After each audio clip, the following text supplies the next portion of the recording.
नमस्कार मित्रों, कैसे हैं आप सब। उम्मीद करता हूं आप सब अच्छे होंगे। दोस्तों, आज की वीडियो में हम लोग पढ़ेंगे कारक या प्रसर्ग। तो उससे पहले आप लोग चैनल पर नए हैं तो चैनल को सब्सक्राइब कर लीजिए, वीडियो को लाइक कर लीजिए तथा ज़्यादा से ज़्यादा लोगों तक शेयर कीजिए। तो आइए हम लोग शुरू करते हैं। कारक, तो कारक क्या होता है? कारक या प्रसर्ग, ठीक है। कारक या प्रसर्ग, प्रसर्ग को ही क्या कहते हैं? विभक्ति कहते हैं। जो प्रसर्ग होता है उसको ही क्या कहते हैं? विभक्ति कहते हैं, ठीक है। तो संज्ञा या सर्वनाम का वह रूप जिसके द्वारा उस वाक्य का अन्य शब्दों के साथ उसके संबंध का बोध हो। जैसे कोई संज्ञा है या सर्वनाम, उसके वह रूप, मतलब संज्ञा या सर्वनाम का वह रूप जिसके द्वारा उस वाक्य का अन्य शब्दों के साथ उसका संबंध हो, ठीक है, उसके संबंध का बोध हो, उसे क्या कहते हैं? कारक कहते हैं। जैसे हिंदी भाषा में 8 कारक होते हैं। हिंदी भाषा में कितने कारक होते हैं? 8 कारक होते हैं, ठीक। कर्ता, कर्म, करण, संप्रदान, अपादान, संबंध, अधिकरण और संबोधन। कितने हो गए? कुल 8 हो गए, ठीक है। जिन प्रत्यय शब्दों से कारक की स्थिति अर्थात उनका अन्य शब्दों के साथ संबंध व्यक्त होता है उसे विभक्ति या प्रसर्ग कहते हैं। मतलब ऐसे प्रत्यय शब्द, ठीक है, जिससे सब कारक की स्थिति अर्थात उनके शब्दों के साथ जो संबंध है वो व्यक्त होता है, उसे क्या कहेंगे? विभक्ति या प्रसर्ग कहते हैं। आगे हम लोग देखते हैं कि कारक के भेद। कारक के कुल कितने भेद होते हैं? 8 भेद होते हैं। इसको आप लोग स्क्रीनशॉट ले लीजिएगा, ठीक है। ये देख लीजिए, कारक के कितने भेद होते हैं? कारक के 8 भेद होते हैं। इसको स्क्रीनशॉट ले लीजिए। तो आइए हम लोग देखते हैं कि कौन कौन से क्या क्या होते हैं, ठीक है। तो कितने? 8 भेद होते हैं, ठीक, कारक के। पहला प्रथमा, ठीक है। प्रथमा में क्या होता है? कर्ता, इसकी विभक्ति ने। द्वितीया कर्म, इसकी विभक्तियां जो है वो को। तृतीया करण, इसमें क्या हो जाएगा? से, द्वारा, से, द्वारा या के द्वारा, ठीक है। चतुर्थी में संप्रदान, संप्रदान में को या के लिए। पंचमी अपादान, से अलग होने का भाव हो, तुलना हो, समानता होने का भाव हो, ठीक है। किसी से अलग होने का भाव हो, किसी से तुलना हो, किसी से समानता होने का भाव हो, तो वहां पर क्या हो जाएगा? पंचमी अपादान। फिर आगे षष्ठी संबंध। षष्ठी क्या है? संबंध, ठीक। का, के, का, की, के, रा, री, रे, ठीक है। सप्तमी अधिकरण, में, पे, पर, ठीक है। अष्टमी संबोधन, हे, अरे, अहो, ओ, जी, ठीक। कर्ता से लेकर अधिकरण तक के विभक्ति चिन्हों प्रसर्गों का प्रयोग संज्ञा या सर्वनाम के अंत में किया जाता है। कर्ता से अधिकरण तक के विभक्ति चिन्हों प्रसर्गों का प्रयोग जो होता है संज्ञा या सर्वनाम के अंत में किया जाता है। किंतु जो ये संबंध बोधक कारक होता है, संबंध बोधन कारक के लिए उपयुक्त होने चिन्हों का प्रयोग प्रायः शब्दों के पूर्व में किया जाता है। जो संबंध बोधन होता है उसका शब्दों के पूर्व किया जाता है, बाकी का संज्ञा या सर्वनाम के बाद में किया जाता है, ठीक है। तो हम लोग पहला देखेंगे कर्ता कारक, ठीक। कर्ता कारक, इसका चिन्ह क्या होता है? शून्य होता है। कर्ता कारक का चिन्ह क्या होता है? शून्य, ठीक है। और इसकी विभक्ति ने। कर्ता अर्थात काम करने वाला, कर्ता अर्थात काम करने वाला। शब्द के जिस रूप से क्रिया करने का बोध हो, शब्द के जिस रूप से क्रिया करने का बोध हो उसे कर्ता कहते हैं। कि ऐसा शब्द जिसके रूप से क्रिया करने का बोध हो उसे कर्ता कहते हैं। इसका विभक्ति चिन्ह ने शून्य है, ठीक है। विभक्ति चिन्हों के आधार पर कर्ता कारक 2 प्रकार के देखने को मिलते हैं। जो कर्ता कारक होता है कितने प्रकार का देखने को मिलता है? 2 प्रकार के देखने को मिलता है। पहला प्रसर्ग विभक्ति सहित कर्ता कारक, ठीक है। प्रसर्ग विभक्ति सहित कर्ता कारक, जैसे शिक्षक ने पाठ पढ़ाया, तो इसमें जो ने है ये क्या है? विभक्ति प्रसर्ग है। राहुल ने पीएचडी पूरी की, इसमें भी ये जो ने है ये क्या है? ये इसमें विभक्ति है, ठीक है। और दूसरा हम लोग देखेंगे कि प्रसर्ग विभक्ति रहित कर्ता कारक, जो प्रसर्ग विभक्ति रहित कर्ता कारक, ठीक है। इसमें शिवम खाता है, इसमें क्या है? इसमें कहीं कोई विभक्ति नहीं है। बालक पढ़ता है, इसमें भी विभक्ति नहीं है, ठीक है। आप लोग समझ में आ गया? तो आगे हम लोग चलते हैं कर्म कारक, ठीक। कर्म कारक में क्या होता है? इसका भी जो चिन्ह होता है वो शून्य होता है, ठीक है। और इसका विभक्ति को। वाक्य में क्रिया के कार्य का फल जिस पर पड़ता है, मतलब जो वाक्य है उसमें क्रिया के जो कार्य है उसका फल जिस पर पड़ता है उसे कर्म कारक कहते हैं। कर्म कारक का विभक्ति चिन्ह को होता है, ठीक है। जो कर्म कारक है उसका विभक्ति चिन्ह को, ठीक। किंतु यह चिन्ह भी कई स्थानों पर नहीं लगता है। किंतु ये जो चिन्ह भी है बहुत जगह पर क्या होता है, नहीं लगता है। ठीक, जैसे लोगों ने शेर को भगाया। ठीक, लोगों ने शेर को भगाया, यहाँ को लगा विभक्ति। ठीक, यहाँ क्या हो गया, कर्म विभक्ति लगा, कर्म कारक लगा। राधा ने कृष्ण को पुकारा, यहाँ को है, किसको पुकारा, तो कृष्ण को पुकारा, तो कर्म कारक है को। ठीक, कुछ उदाहरण जिसमें को का प्रयोग नहीं होता है, जैसे सीता फल खाती है, इसमें भी कहीं ना कहीं को छुपा हुआ है। सीता फल को खाती है, लेकिन यहाँ पे इसका प्रयोग नहीं होगा। मैंने पत्र लिखा, इसमें भी मैंने पत्र को लिखा, लेकिन यहाँ भी को का प्रयोग नहीं होगा।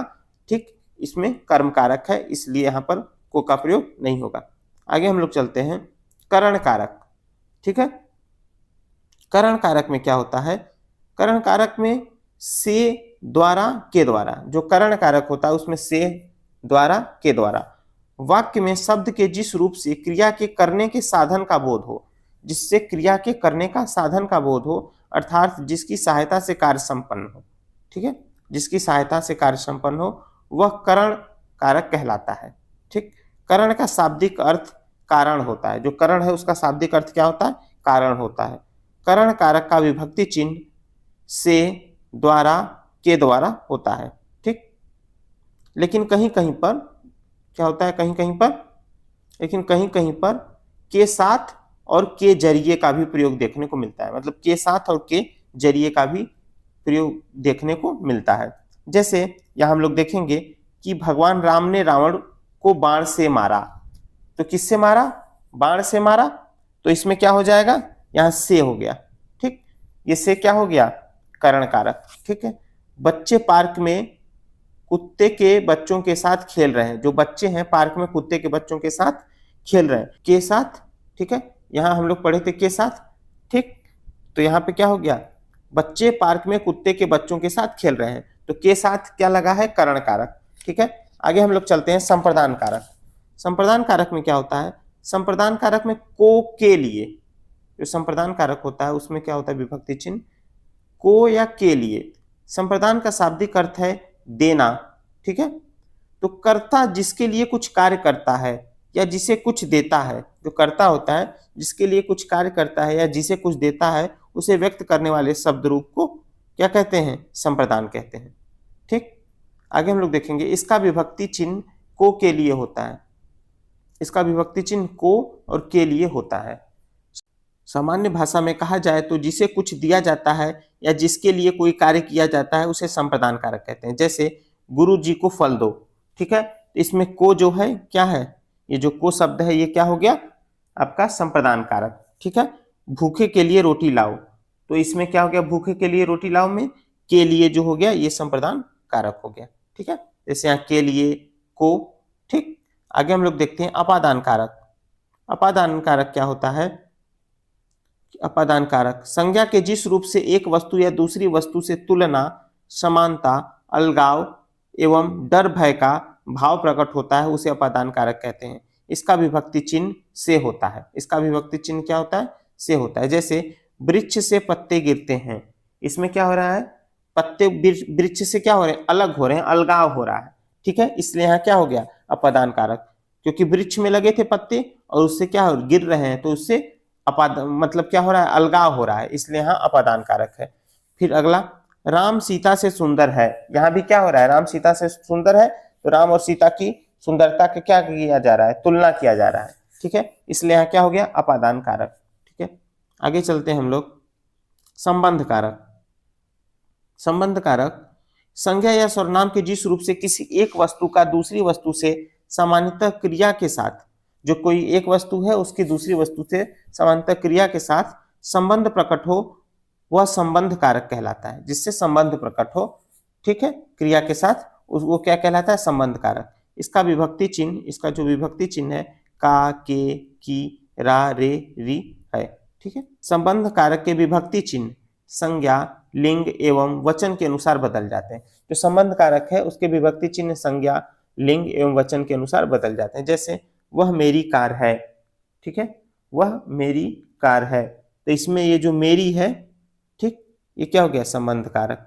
रारे री काके की है ना, री, मेरी री आ रहा है। ठीक, तो यहाँ क्या हो गया, संबंध कारक। फिर अगला हम लोग देखेंगे, यह अभिषेक की बेटी है। किसकी बेटी है? अभिषेक की बेटी है। तो इसमें भी क्या है कि जो हो गया ये संबंध कारक, ठीक है, उससे संबंध बता रहा है कि ये किसकी बेटी है, तो अभिषेक की बेटी है। ठीक, अगला हम लोग देखते हैं अधिकरण कारक। अधिकरण कारक संज्ञा के जिस रूप से क्रिया के आधार का बोध हो उसे अधिकरण कारक कहते हैं। ठीक, संज्ञा के जिस रूप से क्रिया के आधार का बोध हो उसे अधिकरण कारक कहते हैं। जिससे आगे देखेंगे हम लोग, अधिकरण कारक का विभक्ति चिन्ह में, ठीक, अधिकरण कारक का विभक्ति चिन्ह में, पे, पर होता है। क्या होता है? में, पे, पर। इसकी पहचान किस में, किस पर, किस पे आदि शब्दों से भी की जा सकती है। इनमें भीतर, ऊपर, अंदर, बाहर, बीच शब्दों का भी प्रयोग है। जैसे टीवी मेज पर रखी है, तो इसमें पर जो है ये क्या है? अधिकरण किस पर, तो किस पर ये जैसे है ना कि किस पर भी, इसकी पहचान किस पर, तो किस पर, तो मेज पर रखी है। तो ये जो पर है क्या हो गया? अधिकरण कारक। फ्रिज के अंदर क्या है, तो फ्रिज के अंदर क्या है, इसमें जो अंदर है ये क्या हो गया? ठीक है, जैसे यहां भी देखे थे हम लोग अंदर, ठीक है, तो अंदर जो है इसका अधिकरण कारक। आगे हम लोग देखते हैं संबोधन कारक। ठीक, संबोधन कारक तो संज्ञा शब्द के जिस रूप से किसी को बुलाने या संकेत करने का भाव प्रकट हो उसे संबोधन कारक कहते हैं। मतलब संज्ञा है उस शब्द के जिस रूप से किसी को बुलाने या संकेत करने का भाव प्रकट हो उसे संबोधन कारक कहते हैं। इसके विभक्ति चिन्ह हे, अरे, अहो, अजी, आहा आदि है। ठीक, इसमें संबोधन चिन्ह, ये संबोधन चिन्ह है, का प्रयोग किया जाता है। ए राकेश यहाँ आओ, अरे अभय, ये संबोधन चिन्ह कहाँ हो। तो दोस्तों आज की वीडियो आप लोग को कैसी लगी कमेंट करके बताइए। चैनल को सब्सक्राइब करिए, वीडियो को लाइक करिए तथा ज़्यादा से ज़्यादा लोगों तक शेयर कीजिए। और आपके मन में जो भी प्रश्न हो उसको कमेंट में जरूर पूछिए। धन्यवाद।